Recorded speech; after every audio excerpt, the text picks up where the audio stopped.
Got the You see me stunner. all Got the stunners on, huh? right? I got at least it's looking better. Oh, dude, It's not too bad. dude, it looks way better. I was just watching the post fight press conference, and I was Yeah, like, man, damn. I heal super fast, but it's like it's yeah, it's crazy, man. It's like no matter what I get touched up, I get red, I get cut, I have Mm. all these damn scars on my face, so it just opens up. It's Yeah, that's the curse of having light skin, light skin.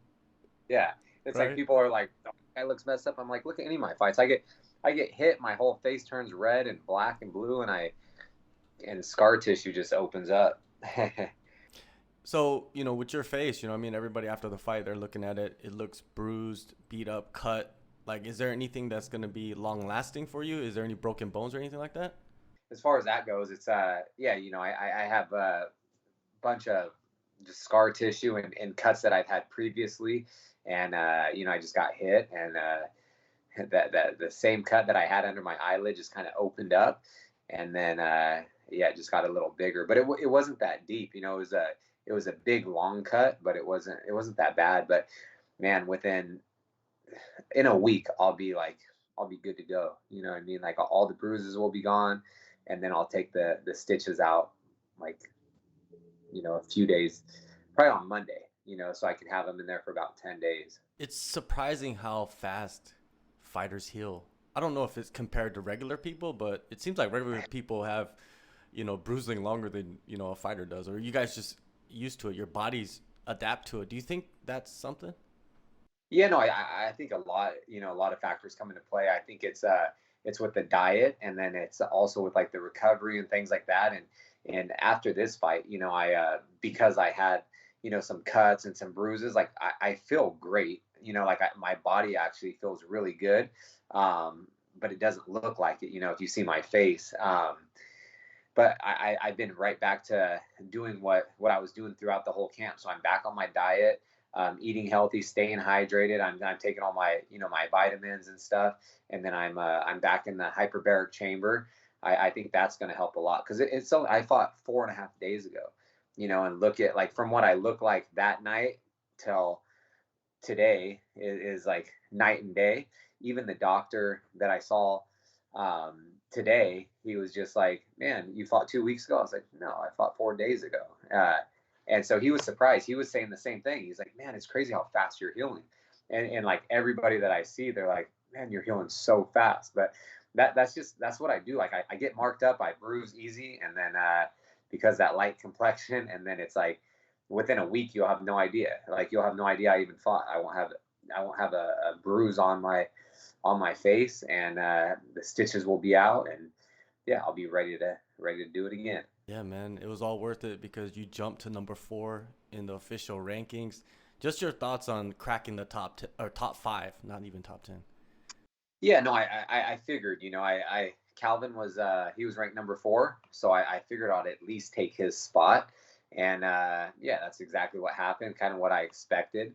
Um, but yeah, it's nothing new to me. I was there a few years ago, you know what I mean? So I'm still gunning for that C next to my name, and it'll come. And sometimes we see guys have performances against top competition and they jump way ahead of everybody, right? Sometimes like 10 spots in the rankings. You have Ortega, Rodriguez ahead of you. Do you think you deserve to be ahead of them since, they're coming off losses and you're on a 5 fight winning streak? That's pretty huge in the division. Yeah, no, I definitely felt like the fight that Calvin Kattar and I just had, I feel like that was a title eliminator. I feel like it was for the number one contender spot. Like I feel like the winner of us is going to get the winner of the Volkanovski Holloway fight on July 2nd. And that's exactly I'm sticking to that. I have I'm the only one in the division that hasn't got a fight or fight like the top guys. Yeah, and I just won my title eliminator. I feel like I am the number one contender, so I'm expecting to fight the winner of the July 2nd fight. For you, it's like now there's no excuses for the top guys not fighting you anymore. It's like I'm there, I got the number 4 next to my name, so it's like anybody ahead of me can get it, basically. Yeah, and I feel like, and that's what I want to fight for the world title. You know, Volkanovski is a phenomenal champion. Max Holloway is a phenomenal fighter, arguably one of the greatest featherweights of all time as well. Volkanovski has beat everybody, but he hasn't fought me.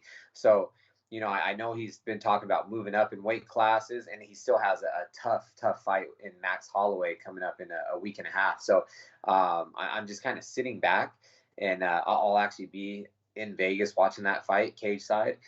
Dana has some tickets for me. So yeah, man, that's I'm gonna go out there and I'm excited for the fight. You know, I've always been a huge fight fan. You know, the, those guys are two of the best fighters in the world and in my weight class. So I'm excited to watch that. And yeah, I want the winner. Maybe you might have to get some merch. I'm next. You know what I mean? Have people wear it in the stadium. I like it. Yeah, That's a for good sure. idea. Yeah, and let's just talk about the fight against Calvin Kattar, man. Just a striking battle. People praising both you guys for your performances. Did you get a chance to rewatch it? Yeah, well, I actually watched it yesterday morning. You know, it's I don't know, going back and watching it, it's yeah, there's definitely, you know, I'm always my worst critic, but yeah, I did well. I went out there to win. You know, I went out there to win, and that's exactly what I did. I still feel like watching the fight, you know, yeah, it was close, but I feel like I still won 1 through 3. I gave him 4. The fifth round was close, but I still feel like I landed like the more significant and the more powerful strikes. Like if you see, you can't just add up the strike count because he's just touching me with that jab, and there was like no disrespect to him. There was no power behind that. So that's why I think I would take a bunch to, you know, I'd eat 10 of those to give him one. Um, and so if you're just counting him just touching me, but then it's like I hit him and I move him like 3, 4 feet every time. You know, I knock him against the cage. I get touched with the jab, I come forward. I still feel like I won that round. But if you want to give him 4 and 5, so be it. It's still 3-2. It should have been unanimous decision. And I see all these, you know, I see a lot of people, whether they're his friends, his fans, of course they're going to have his back. And I have the same loyal fans and friends too. So I totally get it. Someone's going to lose. I feel like I did enough to get the job done. I still feel like I won 4-1, you know, and I know he felt like he did enough to get the job done. So it's just it's a weird thing. I'm not a judge, but yeah, it is what it is. You know, on to the next. Yeah, for sure. And yeah, the fight was great, man. It was one of the best fights of the year. Technical battle. When you go through a cerebral fight like that, how beneficial is that compared to, let's say, a first round knockout at the highest level? Because you are at the highest level at this moment. Oh, it's great, man. I'll prepare. I would rather go through something like that. What Cater and I just went through, because it's like he's a great fighter. He's look at the guys he's fought. Look at the guys he's beat, and knocked out and finished. And I think there's, you know, just in general, there's a lot of mutual respect. Like I know how good he is, and he knew that I was powerful. He knew how good I was. So there was just like a filling out process. You know what I mean? And and I think throughout the fight, you know, yeah, of course, watching it back, I could have done so much more to just keep pressing the fight and going for more takedowns or leg kicks or working the body more or just staying in the pocket and just throwing, you know, like vicious hard shots trying to end it.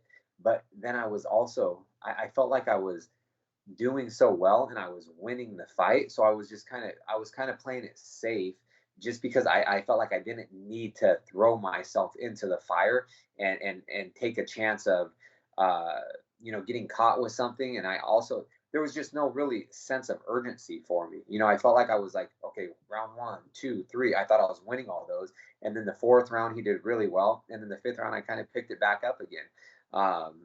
So there was just kind of I was taking it round by round, honestly, and I I thought I was winning those, you know. So I just continued to do what I did, and um, yeah, it worked out. But I'm down for that open scoring, man. Like because I think it would benefit the fighters. It would everything because even no one can coast in a fight. Like if you're winning, and even if I was losing on the scorecards 2 to, you know, or yeah, 2-1. You better believe in the third round, I'm going out there trying to knock the guy out. Like I'm nonstop for 5 minutes. I'm trying to finish him. So I think open scoring would be awesome. Um, and I think the fights would be maybe a little more exciting. And we would know, it's like it's like a basketball game. They know who's they know who's winning as you're playing. I hate it going to the judges' scorecards, and we're not trying to. It's just I'm trying to finish the fight with every punch I throw. But when you're fighting the best guys in the world, that's kind of tough. Like it's going to go to the scorecard sometimes. I heard a statistic where someone was saying over the last few years there's only been like 1 or 2 finishes in the top 10. So like after hearing that, then I'm like, damn, yeah, I want to finish Calvin, but he's never been finished. He's never been dropped. And I was just assuming, I was like, I'm still going to win if we go to the scorecards, before the fight. So that was pretty interesting, that stat. That wasn't your first main event, but it was your first time going all 25 minutes inside that UFC octagon. Did you find anything about yourself? Did you get to utilize all the combinations and things that you prepped in that fight?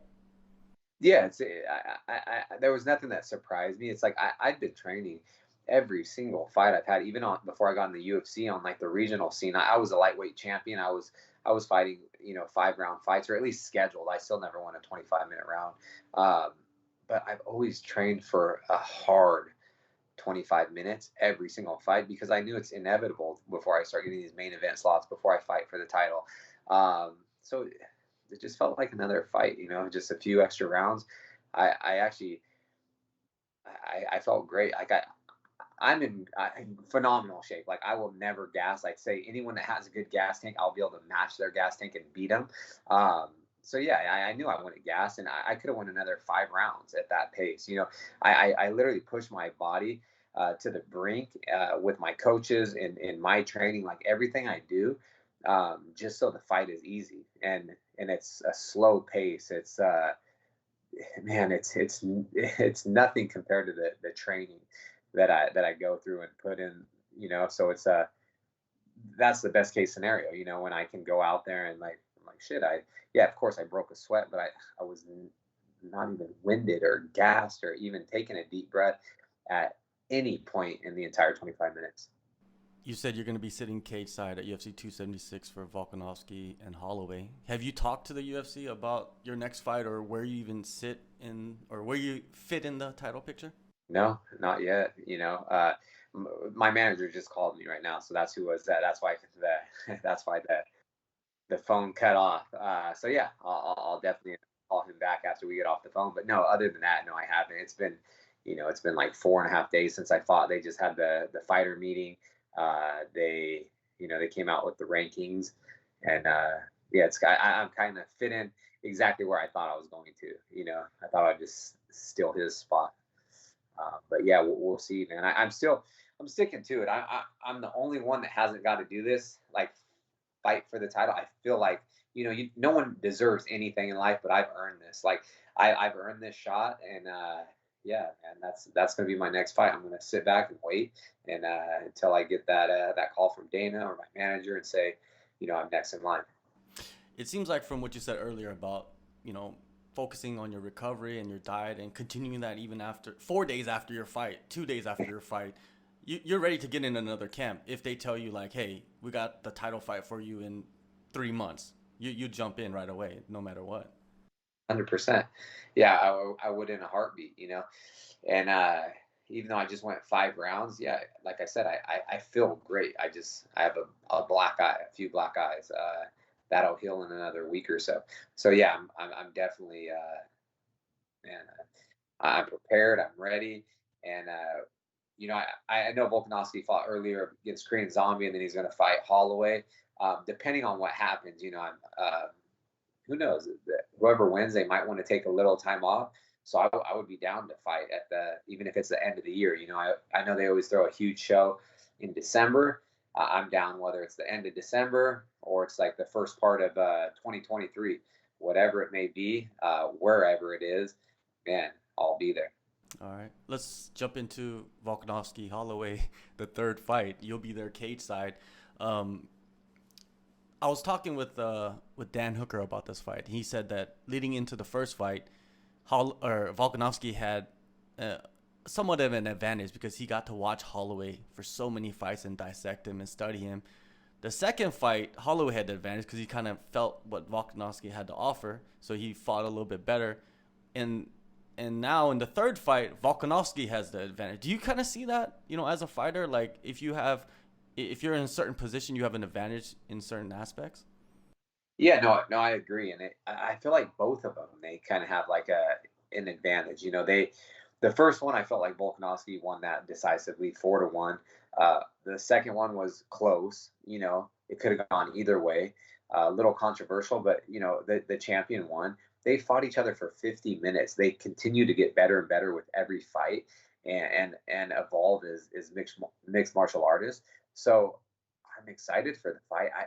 It's like Holloway is so good, but then it's also like styles make fights, and Volkanovski has beat him twice. I almost feel like it's hard for me to go against somebody that, like the champion. It's hard for me to bet against a champion, and also someone that's as decorated as Volkanovski.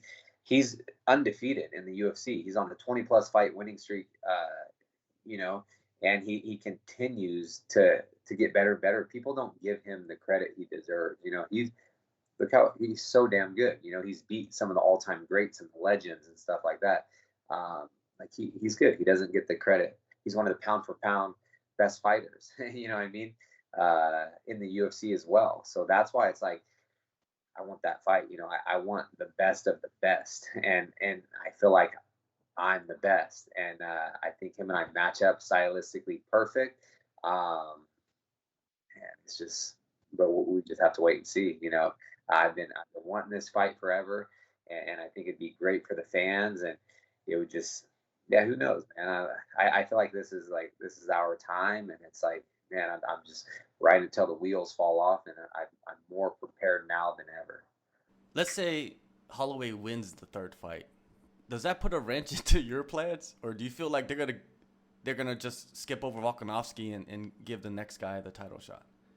Yeah, I feel like regardless what happens, I feel like I'm next in line for the title shot, just because that's why they're doing a trilogy. Normally they don't do a trilogy if someone's 2-0, but I feel like since the first one he won, the second one people were saying it was, like Holloway could have won. It could have went either way. So I feel like they're just doing this to kind of like solidify whoever wins is the champion, and then I feel like I'm next in line regardless.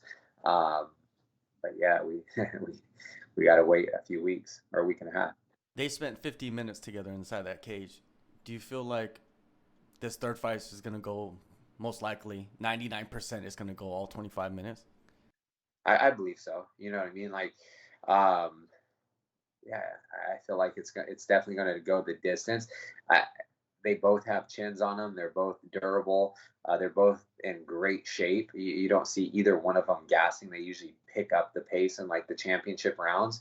Um, yeah, like I just see it going the distance again. You know what I mean? Unless someone got caught with something, But I do see it going the distance. A few weeks later, after 276, Ortega and Yair Rodriguez, they face off, right? Phenomenal matchup. You know what I mean? Like, it's one of the best matchups in the division, on top of, Volkanovski and Holloway. What do you see in that fight? You know what I mean? Because these guys, they're so durable, but they could still finish the fight at any moment. Yeah, that's another fight that I think is going to be great.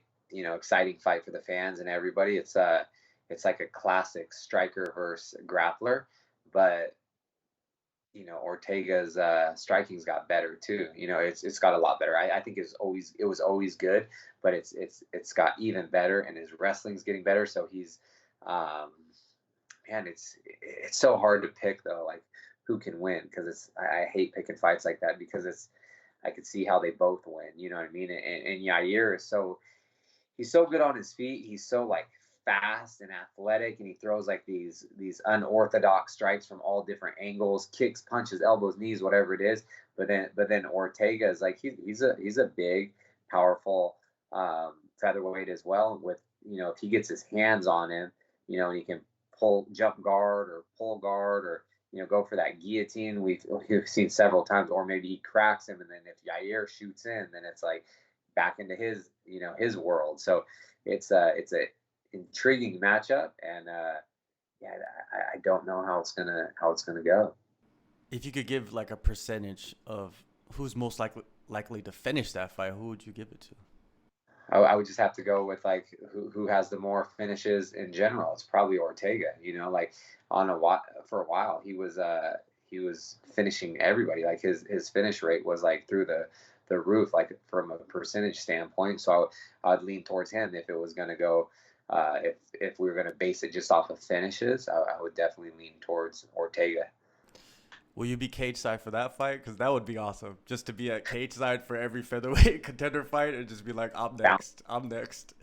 No matter who wins. That's a little further. I think that one's out in, is it New Jersey? I think it's New York or New Jersey, something like that. Oh, out there. But yeah, no, I'm going to go out for International Fight Week and, yeah, just kind of see the fans and do some appearances and things like that, have some fun, and then, watch the title fight, because that's my next fight. So, but I'll definitely tune in and watch the Yair Ortega fight. I know Burgos is coming back, and he's fighting on that card as well. So I'm cheering for him. How was it having Burgos out there with you for this camp for a couple of weeks? Helping you prep for Kattar. Dude, it was awesome. He's I knew he was a good person, and then just like my coach Joey and we flew him and his brother out, put him up. We trained. We had a good time. We took him out to dinner as they came over to my house with, like, we actually had ESPN out here filming, and it was my friend's birthday, and then my wife cooked us all dinner. And the more I got to meet Shane, and man, he's just a good guy, and I say he's a friend of mine. His brother's a talented fighter. He just made his pro debut like 2 days before they flew out. He's gonna do some big things in the future, and then he's just a good guy. Like, a lot of the ways that I think of things and like view things, we would just be talking, and he'd be like, man, I've never heard anyone talk about that or say something about that, except like we were so similar in so many different things. I was like, that's exactly what I think about that. It's he's a good dude. They're going to come out again I think after his fight, and check out California, and then maybe train out at Team Alpha Male for a week or two. And then I was saying the same thing. Like, if he ever needed any help or needed like a body like mine to go help him for a camp, like I'll definitely return the favor. But yeah, I told him we were, just texting before, like obviously before my fight and stuff, and he was just telling me good luck, and I'm like, I'm gonna start us off. I'll start us off, and then you kind of, you finish it off July 16th, and that's exactly what's gonna happen. Yeah, I love seeing it, man. I love seeing guys, helping each other, and being so friendly. You know what I mean? Like, that's something I think is lost in the media and just in fighting in general, is like how, friendly fighters are to each other. There's more focus on like who hates who, right? Just more, everybody wants to know. At the end of the day, it's like, man, we're all trying to accomplish the same thing. So it's like, everyone has a family, everyone has, like loved ones supporting them. Like, it's, children, wives, husband, whatever it is. It's like, man, I think that does get lost. And it's like, there's a lot of just good people, like good human beings, but then we do get the wild ones as well. But at the end of the day, it's like, I'm just trying to make some money, win some fights. And then other than that, I don't give a damn about anything except my friends and family. So it is what it is. People can do or say or think whatever they want.